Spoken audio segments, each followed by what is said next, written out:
Bueno,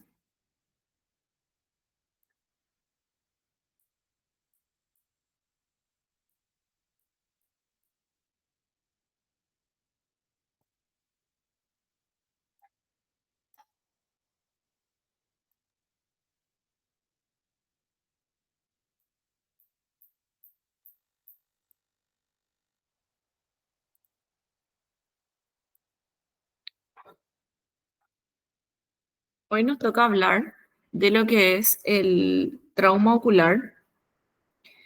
Cuando hablamos de trauma ocular, estamos hablando de traumatismo de cualquiera de los tejidos del globo ocular y también de las estructuras perioculares. Por ejemplo, los párpados, por ejemplo, los huesos pertenecientes a la órbita y todo lo que implica un traumatismo ocular y periocular. Cuando hablamos de un trauma ocular, no podemos hablar de un síndrome per se, del libro se presenta así, así, así, porque un traumatismo, como ustedes saben, puede presentarse de forma heterogénea. A modo de que esto sea lo más ordenado posible, eh, me guié por la bibliografía del Kansky que ya les pasé, donde está ordenado básicamente por estructura y luego ya pasa a, por último, a lo que son los traumatismos químicos. Empezamos a hablar de lo que es el traumatismo cuando se ven afectados los párpados. Cuando se ven afectados los párpados, lo que podemos tener es un hematoma periocular, es el ojo famoso, el ojo morado, y consiste en un hematoma y equimosis periocular. También podemos tener edema o podemos tener todo junto. Y es la lesión palpebral o frontal más frecuente. Por lo general es un tipo de traumatismo que no suele ser grave, pero es muy importante excluir otros traumatismos asociados. O sea, cuando nosotros vemos un ojo morado, no quiere decir que solamente el párpado está afectado. Tenemos que también excluir que haya un traumatismo asociado del globo ocular o de la órbita. Esto es fácil de explorar cuando vemos un ojo así. A veces esto está muy ingurgitado de sangre con una leve presión. Lo que podemos hacer es intentar separar un poco los párpados a modo de poder explorar el ojo.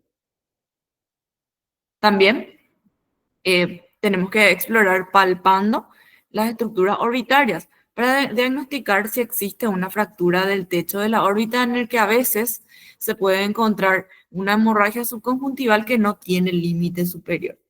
Y por último, algo muy importante y vital también debemos, por la historia clínica y por el examen físico, cerciorarnos de que no esté asociado a este hematoma periocular una fractura de base de cráneo en el que vemos el típico hematoma, el típico hematoma bilateral alrededor de los ojos. También, otro tipo de lesión que podemos tener en el párpado son las laceraciones palpebrales. Por muy insignificante que sea, tenemos que explorar bien y de forma cuidadosa la herida y así también como el globo ocular. Cualquier defecto, cualquier defecto, corte del párpado puede repararse mediante un cierre directo, siempre que sea posible.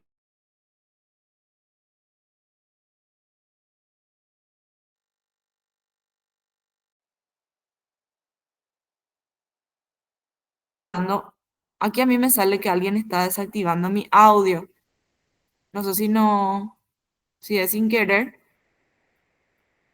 Si alguien quiere ponerme en silencio, tiene que poner en su computadora, no en la llamada. Bueno, estaba diciendo que las laceraciones palpebrales, por más insignificantes que sean, deben ser exploradas y si es una herida, debe ser suturada de la mejor forma posible, libre de tensión. Una laceración superficial paralela al borde, como la que vemos aquí, puede ser suturada con nylon o polipropileno 6.0 y las suturas se retiran al cabo de 5 días, ya que la piel del párpado es bastante fina y delicada. Ya lesiones palpebrales en el que ya son de espesor completo se deben suturar cuidadosamente y esto tiene su técnica. Se hace primero un nudo aquí en el borde a modo de alinear perfectamente ambos bordes. O sea, primero se sutura aquí, tengo una, ahí, así, un nudo de colchonero. Y después se va suturando el espesor y esto se hace por capas. Se sutura primero el tarso, que es como un cartílago que tiene el párpado, y esto se hace con hilo de tipo Vicryl. Luego se sutura el plano muscular del párpado y por último la piel. Esto ya sea párpado superior o párpado inferior. Cuando tenemos ya una laceración palpebral en el que tenemos una pérdida de tejido, o sea, una pérdida de espesor completo, como una mordida del párpado, por ejemplo, en esos casos ya son más especializadas las técnicas que se utilizan a modo de reparar el daño que tenemos en ese párpado. Estas son, lo que vemos acá son las diferentes técnicas de colgajo. Esto no lo hacen todos los oftalmólogos. Sutura palpebral simple sí, pero ya colgajo, eso ya hacen oftalmólogos que se especializan en oculoplastia o bien cirujanos plásticos.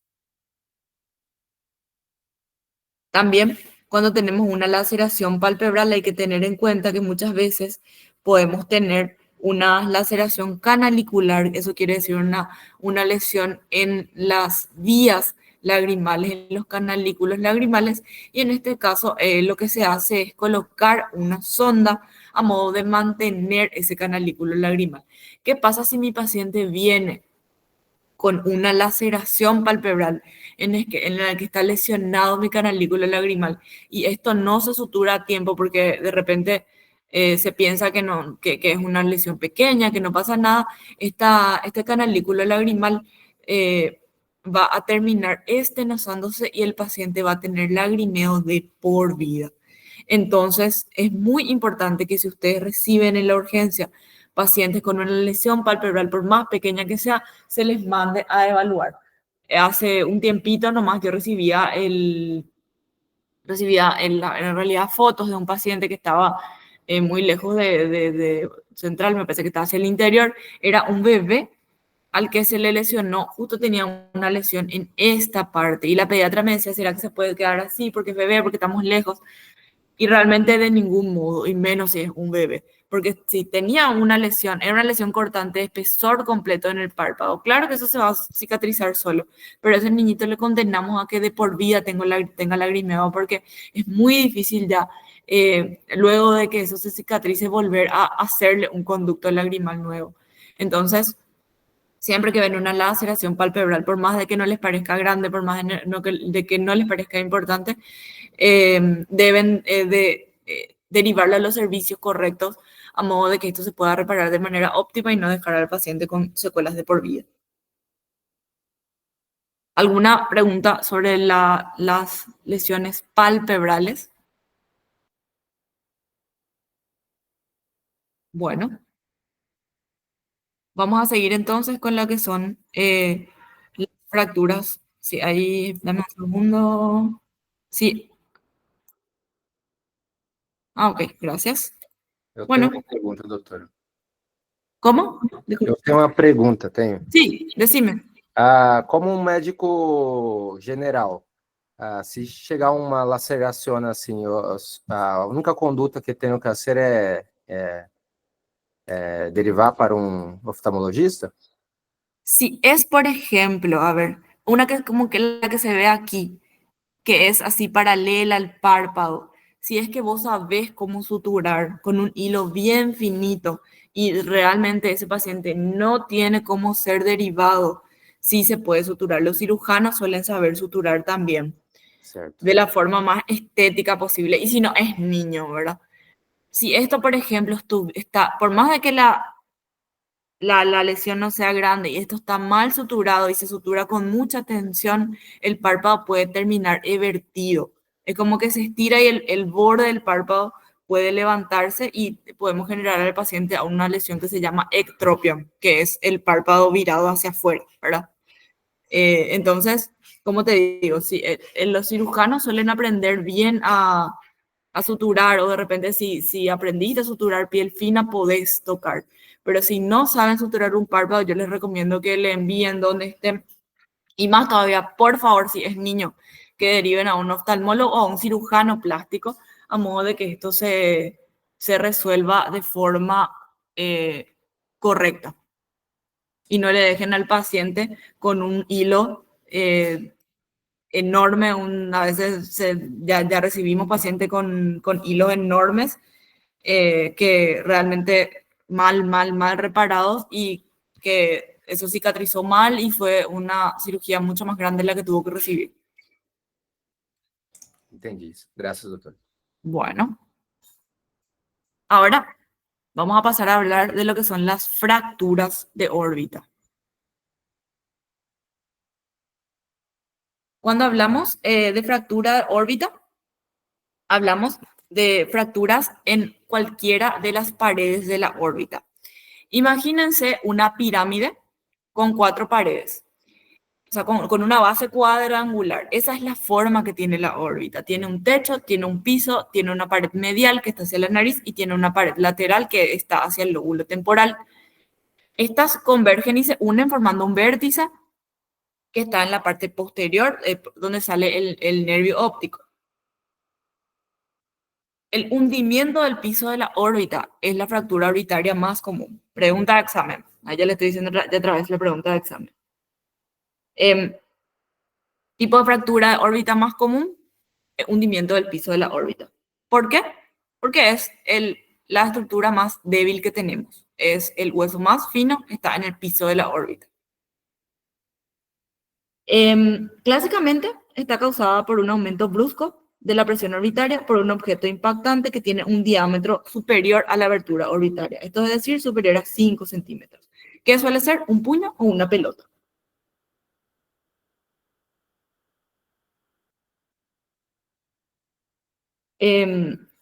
Lo que sucede en estos casos es que el globo ocular se desplaza y transmite el impacto en lugar de absorberlo, entonces transmite esta fuerza al piso de la órbita, lo que provoca la fractura y muchas veces se pueden herniar inclusive los elementos orbitarios al seno maxilar, que es lo que está por debajo.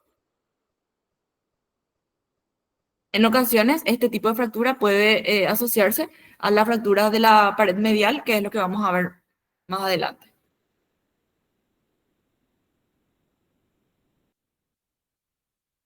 Estos pacientes se presentan con una equimosis, o sea, perfectamente pueden presentarse así como vimos el hematoma palpebral. Estos pacientes también pueden presentarse con diplopía. La diplopía, ¿por qué? Por varias razones. Una de las cuales puede ser la presencia de un hematoma, o sea, tenemos sangre en el piso de la órbita, entonces eso le tranca el ojo. El ojo tiene un músculo recto inferior que está más o menos acá, debajo del párpado. ¿Qué pasa? El músculo recto inferior es pinzado por esta fractura, entonces cuando el paciente quiere mirar hacia arriba, ¿ven? Acá se va hacia arriba y acá no, ¿verdad? Porque este músculo está atrapado. Entonces el paciente que pasa, mira hacia arriba y ve doble, porque este ojo sí mira y este no. Otra cosa que puede presentar nuestro paciente es enoftalmos de ojo hundido, como ven ahí el pacientito. Esto se puede ver de frente o si no cuando le ponemos al paciente, cuando le estamos mirando así desde arriba.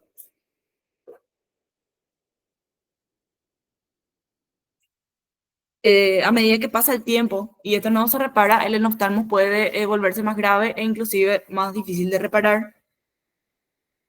El diagnóstico lo hacemos mucho más fácil con una tomografía, ya que ahí podemos ver la extensión de la fractura, podemos determinar la naturaleza de las densidades de las partes blandas antrales maxilares que pueden corresponder a grasa orbitaria prolapsada, músculos, hematoma o pólipos. El tratamiento, esto ya los cirujanos de órbita son los que evalúan la necesidad o no de tratamiento. Inicialmente, lo que le hacemos nosotros en la urgencia, o ustedes también, o sea, nosotros los oftalmólogos que no somos cirujanos de órbita, y en alguna urgencia lo que se hace es un tratamiento conservador. Se les se les da unas bolsas de hielo para que pongan, para que el hematoma no sea muy extenso, para poder evaluar lo más rápido posible. Se les puede dar descongestionantes nasales para que este paciente no tenga que sonarse la nariz por si tenga por si tenga material orbitario en el seno maxilar. También se le da antiinflamatorios, se le trata el dolor al paciente y una vez que se pueda, esto se deriva a un cirujano de órbita. También tengo entendido que los neurocirujanos pueden realizar las cirugías orbitarias. Y ya a mediano plazo, lo que vamos a evitar es la diplopía vertical permanente o el enoftalmos estéticamente inaceptable.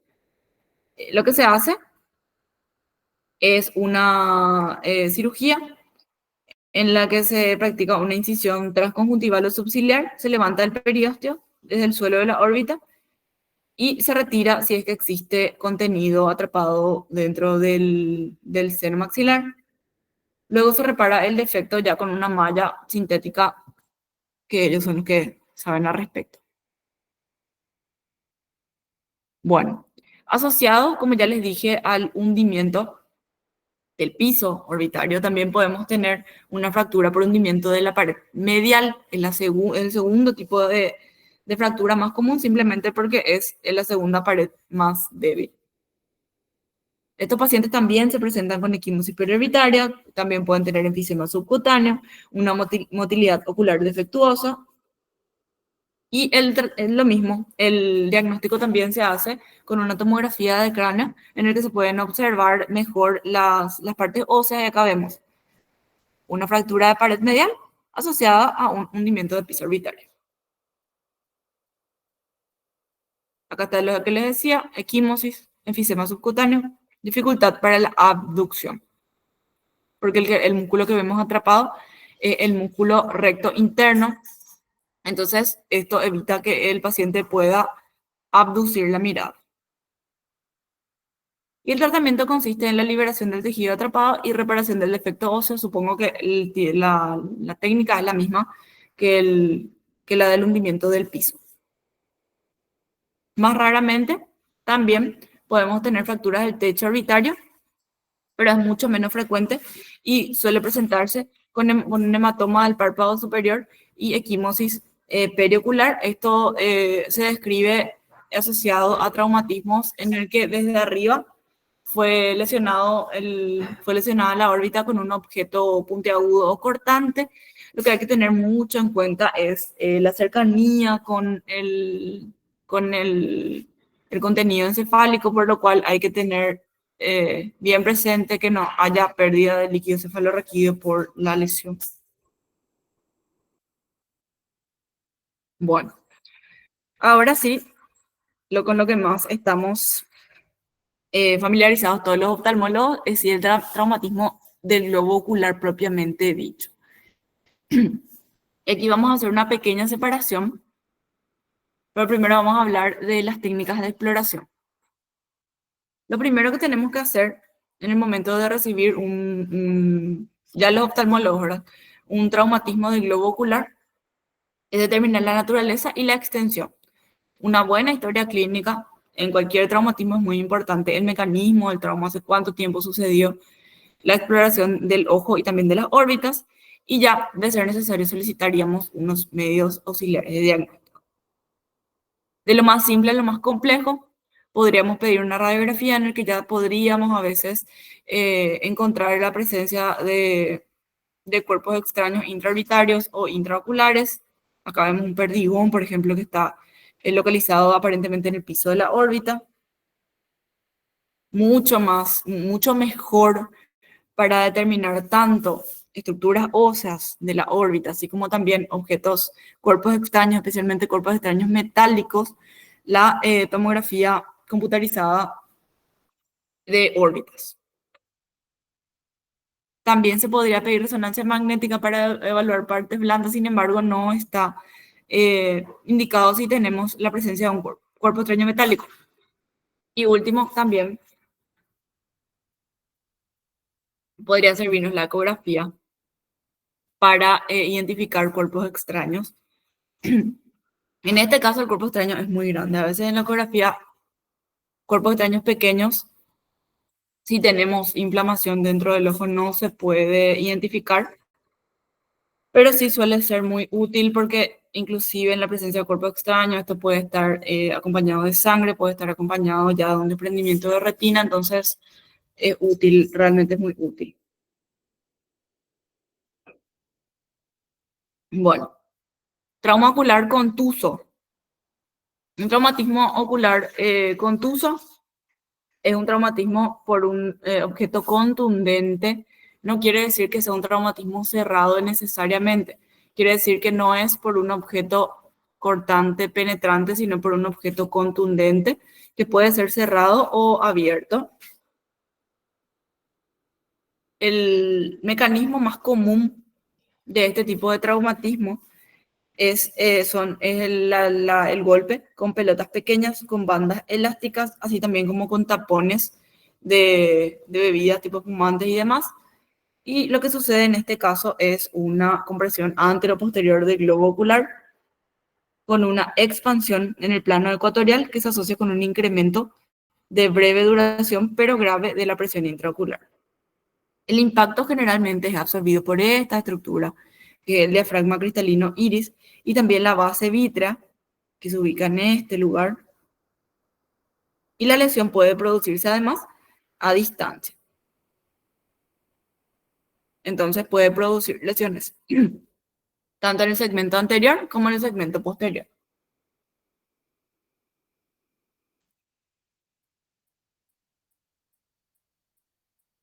¿Qué puede, qué es lo que puede generar a nivel de la córnea un traumatismo ocular contuso? Desde lo más simple a lo más complejo, una abrasión corneal, que es la existencia de una brecha en el epitelio, que al colocarle fluoresceína va a presentar una tinción positiva. También la córnea lesionada puede tener lo que se denomina edema, que es la presencia de humor acuoso dentro del espesor corneal. Eso vamos a diferenciarlo por la presencia de pliegues y engrosamiento del estroma. En general esto se resuelve espontáneamente. Y también, ya menos frecuente, desgarros a nivel de la membrana de Descemet, que es una membrana interna de la córnea, que se van a ver como líneas blanquecinas dentro del espesor de la córnea. A nivel de la cámara anterior, podemos tener IPEMA. IPEMA o IFEMA es una complicación frecuente y es hemorragia dentro de la cámara anterior. Las estructuras que suelen sangrar son el iris o el cuerpo ciliar. Aquí vemos un sangrado saliendo a nivel del ángulo.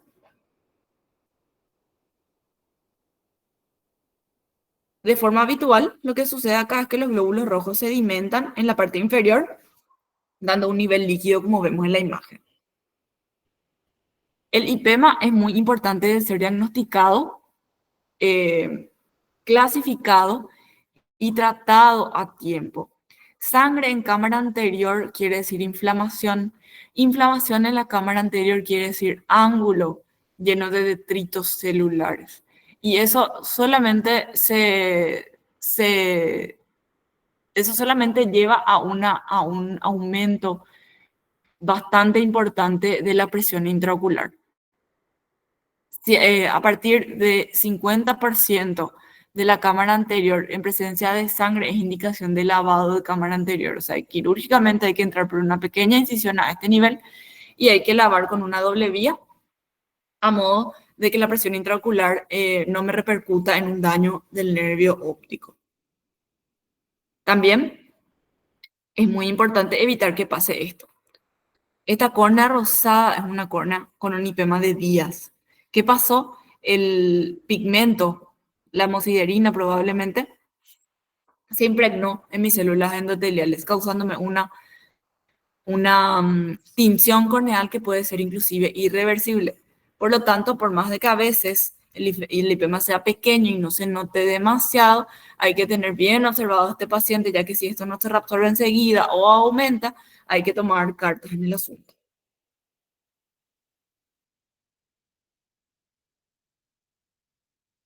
¿Qué puede ocurrir a mi uvea o a mi iris en el momento de un trauma contuso?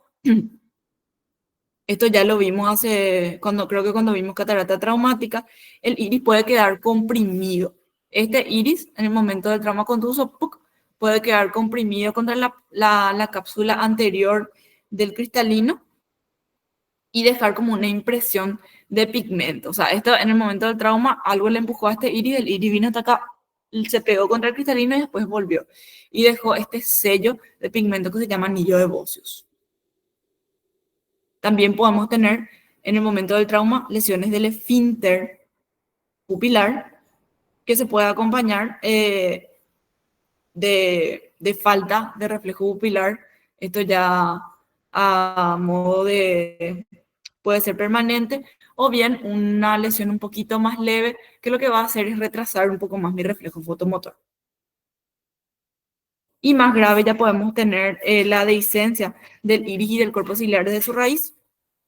Esto se llama iridodiálisis, en el que vemos que se desprendió totalmente el iris de su raíz, dándole a la pupila una forma de D mayúscula. ¿Qué pasa con estos pacientes? Los clásicos síntomas cuando tenemos iridodiálisis pueden ser diplopía o fotofobia. Esto va a depender de si esta lesión está tapada o no por el párpado. Como esta es inferior y el párpado inferior llega más o menos a este nivel, probablemente este paciente sí presente fotofobia y diplopía todo el tiempo. Sin embargo, si es superior, el párpado superior tapa un poquito más, entonces puede no tener tantas molestias. Si esta lesión no es ocluida totalmente por el párpado, se tiene que hacer un procedimiento quirúrgico en el que se vuelve a suturar la raíz del iris a nivel del limbo. En el cristalino, como ya vimos en las clases sobre catarata, que la formación de catarata puede ser una secuela de traumatismo contuso. Esto se cree que es porque las propias fibras del cristalino se hidratan y se opacifican, o también por roturas mínimas de la cápsula con la opacificación subsiguiente. El cristalino, si recuerdan, está sostenido al nivel de su ecuador, o sea, de la parte más gordita, por una fibra que se llama zónulas del zinc. Durante el traumatismo contuso, estas se pueden desprender, entonces vemos al cristalino que está desplazado de la línea media. En esta imagen, por ejemplo, se ve. Estas son las zónulas que están todas sueltas.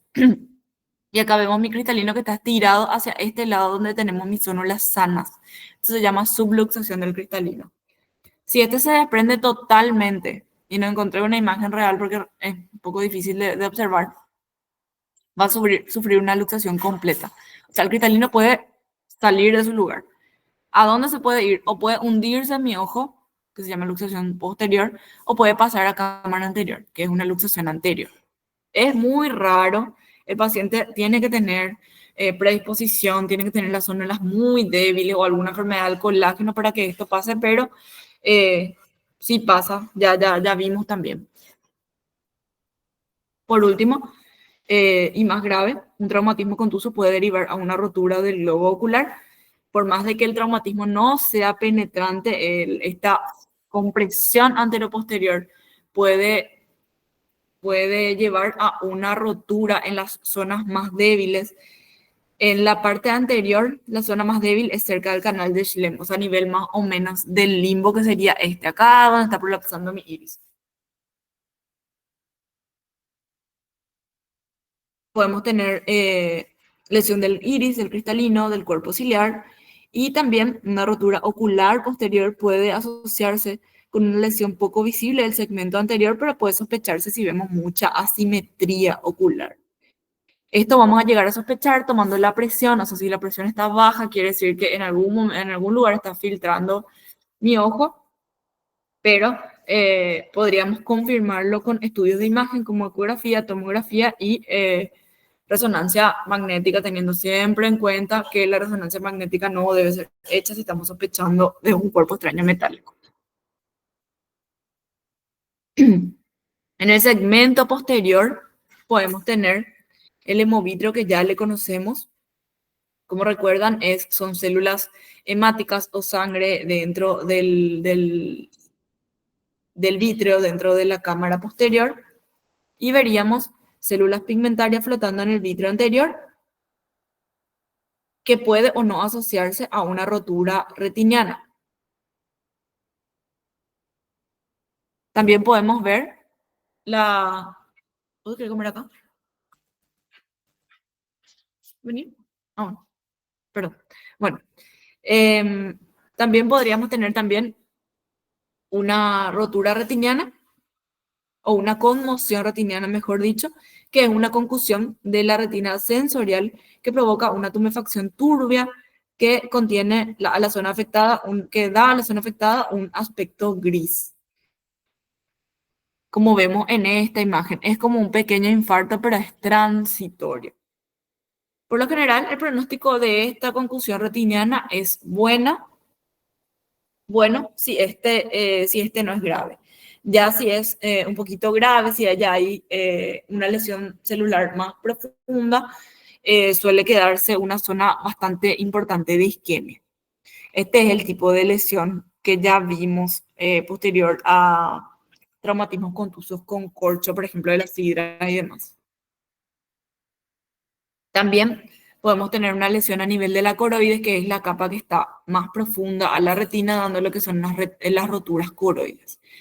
Esto se asocia, o sea, se va a diagnosticar con la presencia de zonas pigmentadas asociadas a hemorragias.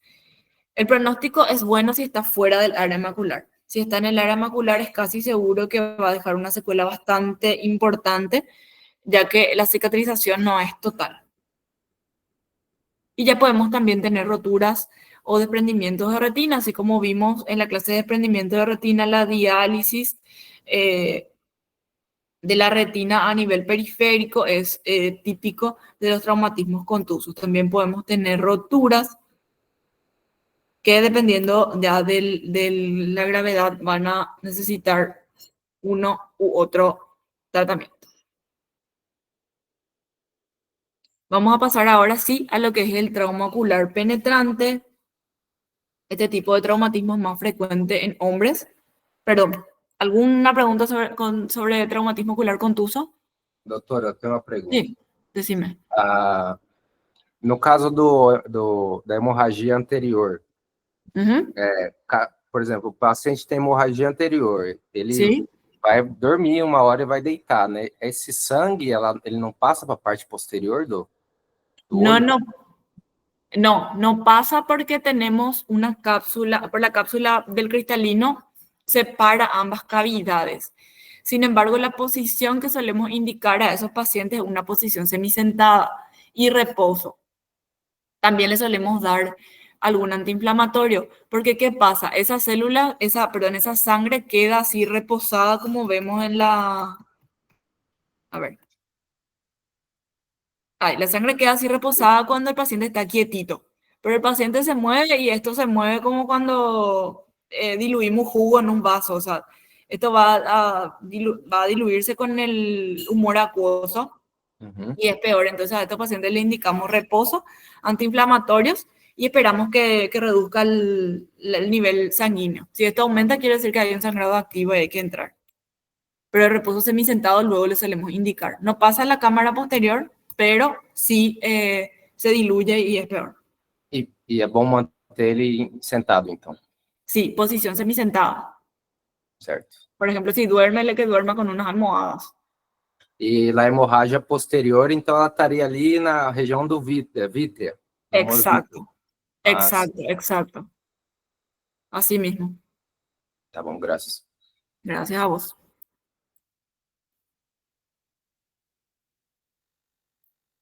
Bueno, ya pasando a lo que es el traumatismo ocular penetrante, esto es más frecuente en hombres que en mujeres y aparece generalmente en gente joven, más o menos alrededor de 15 a 34 años. Las causas más frecuentes son agresiones, puede ser también accidentes domésticos, accidentes laborales y lesiones deportivas. La extensión de la lesión está determinada por el tamaño del objeto, su velocidad en el momento de impacto y también su composición. Lo que tenemos que tener en cuenta, ustedes reciben un paciente en la urgencia, de cirugía, en la urgencia de una unidad de salud familiar. Y ven ya, le ven a este paciente y es fácil distinguir que este ojo tiene una solución de continuidad porque tenemos una protrusión del iris. Lo más importante en este paciente es la infección. A lo mejor este ojo ya no se va a salvar, pero si este paciente tiene una endoftalmitis, que es una infección intraocular bastante grave, este paciente va a terminar perdiendo el órgano. Como sabemos, la prioridad que tenemos nosotros es la vida, el órgano y por último la función. Entonces, lo que a mí me importa en este tipo de traumatismos, primero, es evitar que esto, encima de complicarle a mi ojo, termine infectándolo. Por lo que cuando ustedes reciben un paciente así y van a derivarlo a un servicio de oftalmología, es necesario que le coloquen un conito o por lo menos una tapa limpia de algo. Esa tapa de los frascos, por ejemplo, se le puede colocar, se le pega con un leucoplas acá a la frente y al pómulo. Entonces, por lo menos que este paciente no reciba más microorganismos del ambiente de lo que ya está recibiendo. Es bastante, ayuda bastante. También se podría iniciar ya antibióticos por boca o antibióticos tópicos tipo tobramicina, bastante ayuda. Bueno, el traumatismo corneal puede tener diferentes, o sea, el traumatismo corneal penetrante puede tener gama de diferentes, una gama de diferentes gravedades. Por ejemplo, podemos tener laceraciones pequeñas en las que no está comprometido el completo espesor de nuestra córnea, no tenemos pérdida de humor acuoso que se llama reacción de Seidel, y esto se puede tratar con unos lubricantes oculares bastante espesos o también con la colocación de un lente de contacto, lo que ayuda a cerrar esta herida sin dejar ninguna secuela. Ya laceraciones medianas con una pérdida completa o sea, una lesión completa del espesor corneal, van a tener que ser reparadas con suturas. Estas suturas deben tener una buena simetría, no deben ser muy apretadas. Cuanto más apretamos las suturas, podemos generarle un astigmatismo asimétrico a nuestro paciente y tienen ya su técnica. Esta sutura evidentemente se hace con un nylon muy finito, que es un nylon 10-0, que es prácticamente el espesor de un cabello, y se hacen sí o sí bajo microscopio. Un poquito más grave podemos tener laceraciones corneales de espesor completo que tengan en las que se pueda protruir los elementos intraoculares. Lo primero que suele protruir es el iris. Para reparar esta herida, lo primero que tenemos que evaluar es el tiempo que pasó del traumatismo. Se evalúa el iris y se evalúa si encontramos alguna sospecha de necrosis o alguna sospecha de infección. Dependiendo de eso, vamos a decidir si reintroducimos el iris con una espátula y suturamos o si cortamos el tejido iridiano y luego lo suturamos. Eso ya depende de cada situación. Y también, mucho más grave, puede estar asociado otra vez a lesiones del cristalino. Cristalino lesionado hace catarata. Entonces, si el cristalino está lesionado, pero no está abierta la cápsula, podemos suturar primero la córnea y en un segundo tiempo entrar a hacer nuestra catarata. O bien, si el material del cristalino ya salió dentro de la cámara anterior, tenemos ya que hacer nuestra catarata, sacar todo ese material. A lo mejor no le colocamos la lente intraocular, pero ya le suturamos la córnea y ya va a depender, ¿verdad? Pero como ven, el traumatismo del ojo no es algo del libro, no es algo arreglado, va a presentarse de diferentes formas y en el momento, según lo que aprendimos, tenemos que ir más o menos improvisando para llegar a que ese paciente tenga la mejor de las recuperaciones. Aquí le voy a mostrar un videito sobre una sutura corneal. Paciente masculino de 38 años, quien sufre trauma penetrante cuando circulaba en su moto al enredarse un alambre en su rueda, haciendo del mismo un proyectil y dejando herida fractuosa con salida del iris hacia el exterior, dejando diálisis en zona nasal inferior. Al entrar al quirófano vemos que el iris estaba pegado a la córnea. Por el estado del mismo decidimos cortarlo.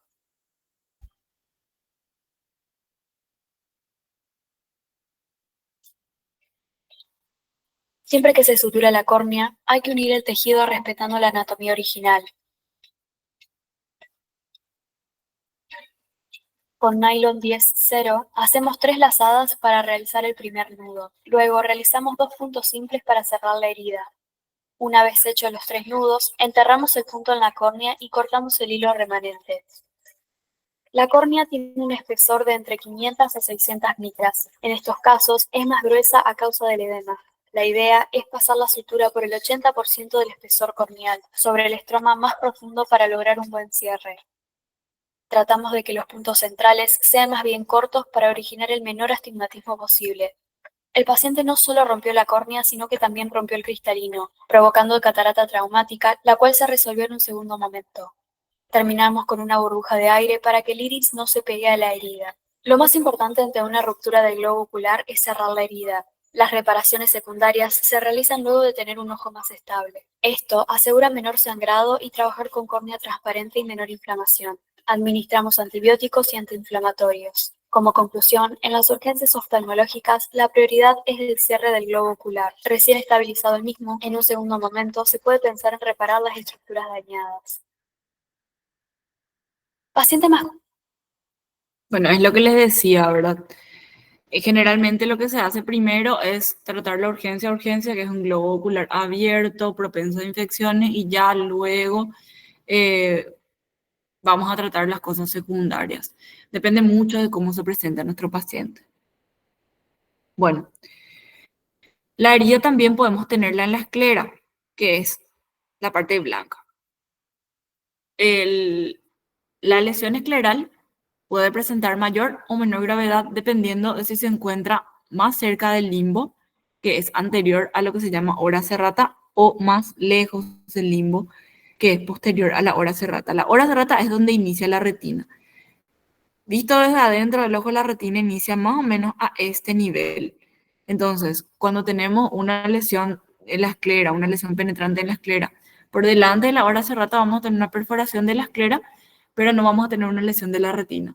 Si tenemos una lesión posterior a la hora serrata, vamos a tener una perforación de la esclera junto con una lesión de la retina, y esto puede estar asociado a un desprendimiento de retina.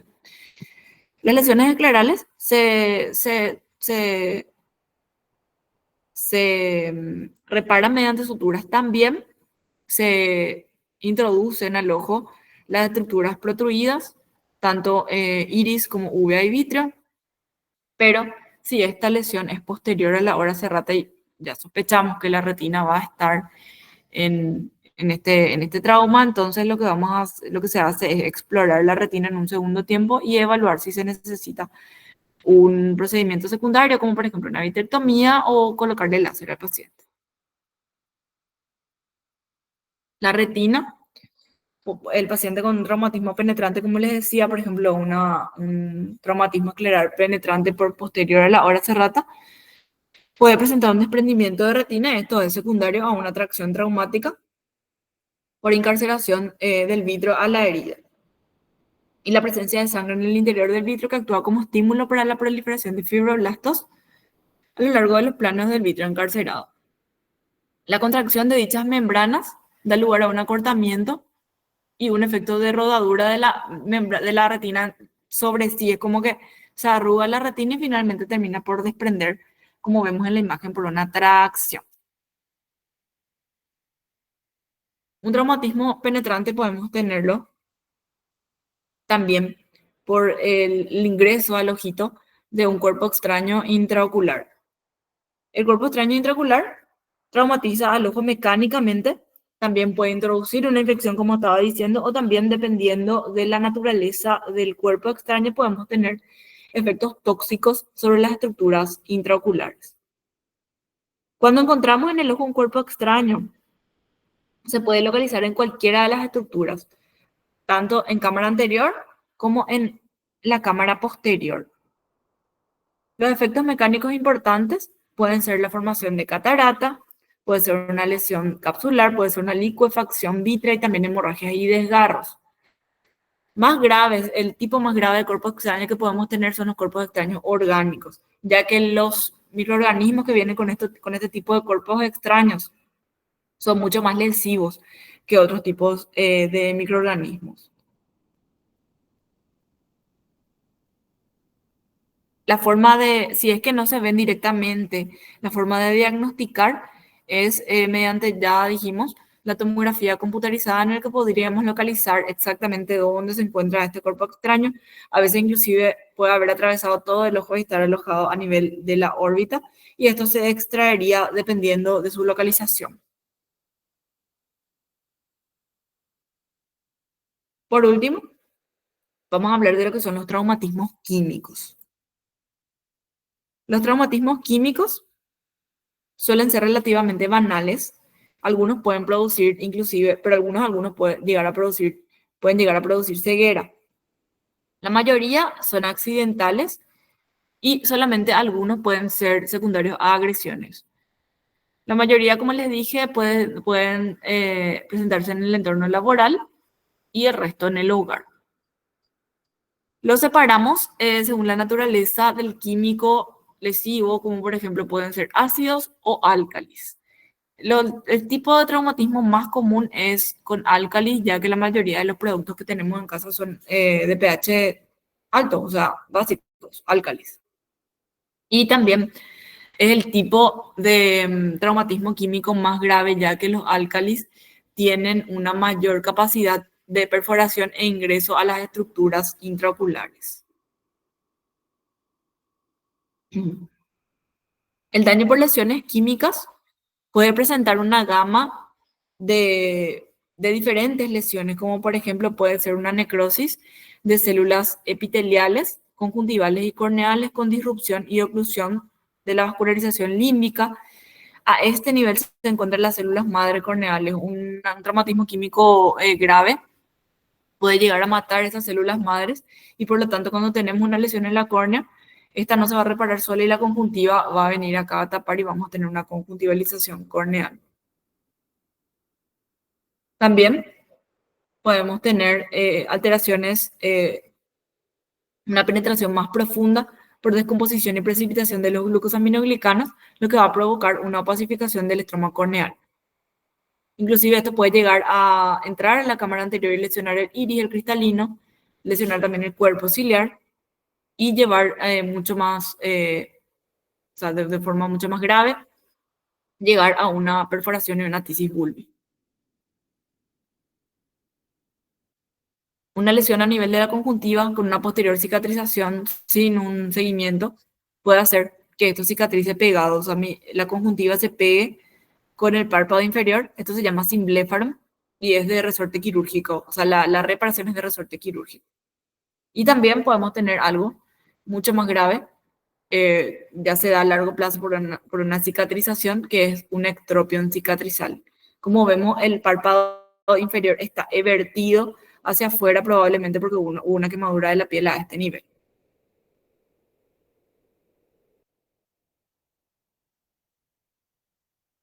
El tratamiento de las lesiones químicas se realiza con una irrigación, o sea, esto pueden hacerlo ustedes. El paciente llega, el paciente que se le fue cal, se le fue lavandina en el ojo, lo que hacemos primero es colocarle anestésico local. Si no tienen anestésico local, pueden diluir un poco de lidocaína con suero fisiológico y le gotean en el ojo unas cuantas gotitas. Va a hacer que el paciente aguante súper bien. El anestésico tópico que nosotros usamos es proparacaína. Así que si tienen por ahí una proparacaína a mano, mucho mejor. Si encontramos que el paciente tiene todavía restos sólidos, podemos sacudir un poco con una gasa y luego ya sí una irrigación abundante, que es clave para minimizar la duración del contacto del producto químico con el ojo y normalizar el pH en el saco conjuntival lo antes posible. La velocidad y la eficacia de la irrigación es el factor pronóstico más importante en la lesión química. Lo que usamos son soluciones equilibradas tamponadas, que pueden ser suero salino fisiológico o puede ser Ringer lactando. Y no olvidemos que debemos evertir el párpado a modo de eliminar todas las partículas que pueden estar retenidas. La irrigación debe ser abundante y más o menos 10 a 15 minutos de seguido.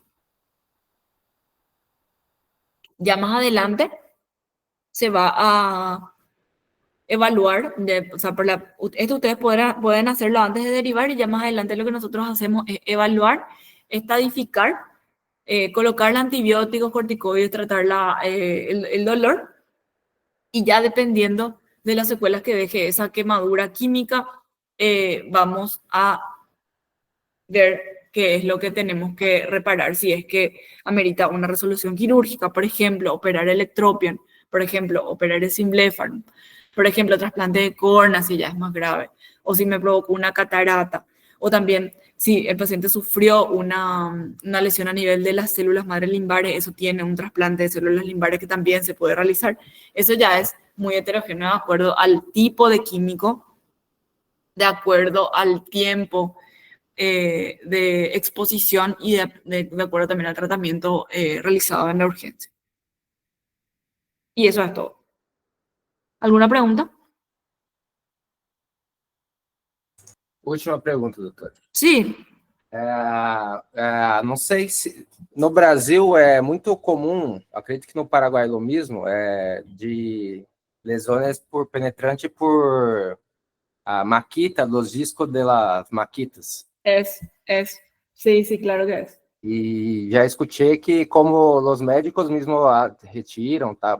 Me gostaria de saber como são essas lesões, se são graves, se costumam ser graves, são mais leves. No, a veces es muy grave. A ver, voy a buscar un poquito si tengo la foto de un ojito que recibimos hace unos años. Así, rápido la historia clínica del paciente. Es un paciente que vive frente al hospital, tiene una pizzería, pero estaba trabajando con su sierra circular. No sé qué le pasó, se cayó, no sé qué le pasó, pero la sierra circular le entró en el medio del ojo. Le rebanó el párpado y le partió el ojo en dos. Realmente fue un caso gravísimo que vimos. Ese ojo tuvimos que vaciar, es una cirugía que se llama evisceración, porque no tenía más, no teníamos cómo salvar. El ojo partió la córnea en dos, partió el cristalino en dos y más o menos hasta 1 centímetro posterior el ojo se partió en dos, por lo cual la retina también se quedó inservible. Entonces, ese caso en particular tuvimos que viscerar, sacamos todo el contenido del ojo y suturamos la esclera y ese paciente ya fue derivado al servicio de oculoplastia para que ellos le coloquen un conformador y una prótesis. Estéticamente quedó muy bien, pero el paciente perdió el ojo. Y la mayoría de los pacientes que vimos con el mismo cuadro perdieron el ojo. O sea, no tuvimos ninguno con cirugía circular que se haya salvado. Uno creo que tuvimos que solamente se lesionó el párpado y le suturamos el párpado y tranquilo, pero la mayoría de los que recibimos fueron traumatismos bastante graves. Ahora, lo que pasa también a veces, cortando hierro, se le va un cuerpo extraño que a veces se queda pegado a la córnea y podemos despegar, o a veces también puede ingresar al globo ocular, y ahí ya la reparación suele ser un poco más fácil.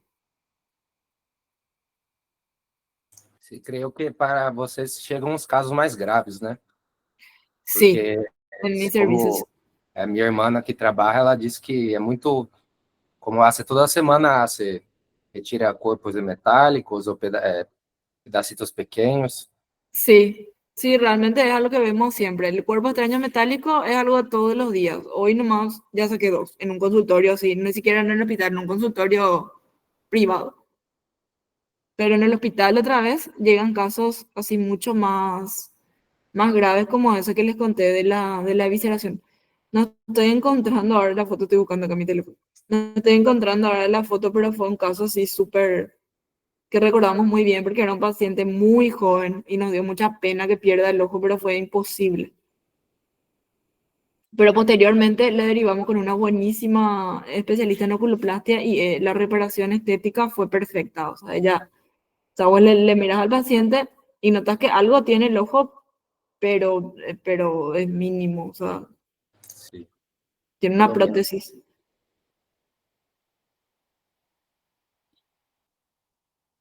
Bueno, no encuentro, pero ahí si encuentro le envío a la... Pode mostrar na próxima aula. Na próxima Claro, claro. aula. Bueno, ¿alguna otra pregunta? Ahí creo que alguien habla en el chat. Voy a mirar un poquito. Ah, no, alguien están poniendo sus nombres. Bueno,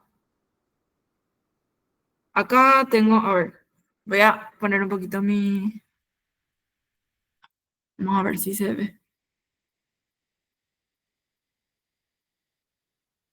A ver, ahí se ve. Ah, agora sim. Tá, dá Sí, para ver a fratura bem no meio sí. do ¿Ven globo. ahí esto que Sim, está sim. acá? Se nota que la córnea se separó. Acá se va una parte y acá se va otra parte. Y esto iba hasta bien arriba. Estaba el párpado. Ahí tenía una lesión de párpado arriba y abajo. Sim, Y esto fue un paciente que perdió el ojo, lastimosamente. sim. Graças, doutor. A vos.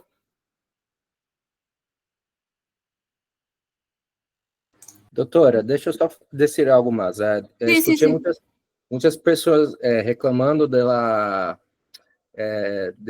exame, de la maneira que foi hecha La corrección. a correção, porque havia muitas respostas e a pessoa não considerou todas as respostas possíveis. No, Solo para para ensinar. aclarar, sí. Isso, Bueno, el, en cuanto a lo que tuvieron problemas fue con las definiciones. Yo les puse definición y síntomas, pero les dije que si pusieron definición, le iba a considerar el punto completo. Sí, y como les dije en la clase, glaucoma, si no me pusieron neuropatía óptica o pérdida de fibra, alguien que me puso tipo pérdida de fibra y bueno, le consideré también, o era algo de... Me puse lo mismo que yo le puse en una de las selecciones múltiples. Entonces, pero me tenían que haber puesto neuropatía óptica. En ese caso tenían el punto completo. Si me ponían disminución de la visión, pérdida del campo visual, esos son síntomas. Si me pusieron solo síntomas y no definición, llevaron la mitad del punto. Si me pusieron por lo menos la definición, sí les consideré el punto completo. Entonces, glaucoma debía decir sí o sí neuropatía óptica. En cuanto a miopía y hipermetropía, catarata debía decir sí o sí opacificación del cristalino. Había gente que me puso en una disminución de la visión, ¿es operable con cirugía? No, esa no es la definición. Yo no entiendo así que es una catarata. La catarata es una opacificación del cristalino. Porque eso es la definición. Yo quiero que entiendan eso, porque el día de mañana sus abuelitos van a tener y ustedes no le van a saber decir que tienen sus pacientitos. Entonces tienen que saber que es. Hay gente que cree que el pterigion es catarata. Entonces ustedes, por lo menos que van a ser médicos, no quiero que se vayan a decirme eso por ahí. Otra cosa, miopía e hipermetropía. La definición no es si ve bien de lejos o cerca, eso es el síntoma. Como les dije, yo le iba a considerar el punto completo si me escribían definición. ¿Cuál es la definición? ¿Dónde se forma la imagen? ¿Por delante o detrás de la retina? Yo inclusive, para darles pistas, para darles pistas, para darles pistas, lo que hice fue ponerle dentro de las selecciones múltiples estaban todas las definiciones. Entonces yo dije, ah, bueno, ellos se van a acordar y van a copiar acá abajo, ¿verdad? Pero muchos me pusieron, miopía es cuando no ve bien de lejos. Claro, pero eso mi vecino le voy a preguntar para que me diga eso. O alguien de la calle me va a decir eso. Está bien, pero no es. Yo quiero que me digan ustedes como yo les enseñé que digan. La definición científica, ustedes son científicos, ustedes me tienen que responder de forma científica. El punto considerado completo yo les iba a dar si es que me ponían por lo menos la definición y no los síntomas. Si me pusieron solamente los síntomas, les consideré medio punto también. Entonces, miopía, yo consideré correcto. Si me ponían por lo menos, si la imagen se forma delante de la retina. Hipermetropía detrás de la retina. Perdón, detrás de la retina, sí. Y eso. ¿Aclarado? tá bom, graças, doutora. Ok. ¿Alguien tiene alguna otra pregunta con relación al examen? Optotipos también me preguntaron. Yo le puse la definición así mismo como les puse en la clase. Me tenían que escribir optotipos. O no, era usted. Usted parece que no les puso optotipos, así que creo que era el otro grupo. Bueno, ¿alguna otra pregunta?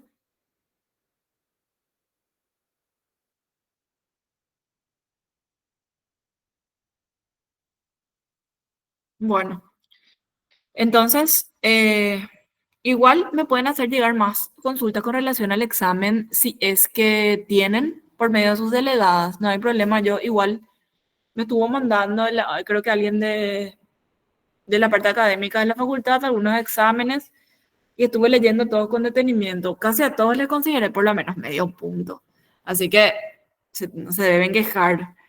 Ahora, ahora sí, para que ya no se dé ese tipo de problemas, decidimos poner todo en selección múltiple. Si era por mí, luego iba a poner todo en selección múltiple, pero la universidad me exigía poner preguntas abiertas y me exigía un porcentaje de preguntas abiertas.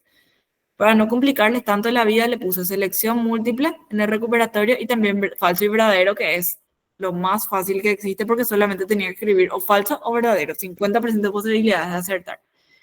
Y el segundo parcial también ya va a ser así, según lo que tengo entendido.